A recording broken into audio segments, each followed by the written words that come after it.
we'll guide you through how to enhance your Google Drive security. If you find this helpful, consider subscribing and liking the video. First, open Google Drive on your desktop and sign in to your account. To make sure your Google Drive is as secure as possible, you need to enable two-step verification. Go to your Google account page by clicking on your profile picture in the top right corner and selecting Manage your Google account.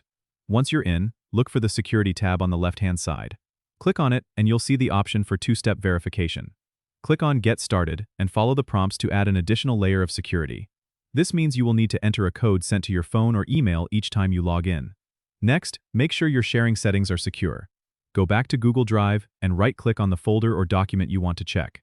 Select Share and then click on the advanced link in the bottom right corner of the sharing window. Make sure that anyone with the link is set to off, unless you specifically need it. This ensures that only people you invite can access your files. Finally, consider using Google Drive's Activity Dashboard to monitor who is accessing your documents. Click on Tools in your document and select Activity Dashboard. Here, you can see who has viewed your files and when. This helps you keep track of any unauthorized access. By following these steps, you can significantly enhance the security of your Google Drive. Don't forget to subscribe and comment if this helped you out.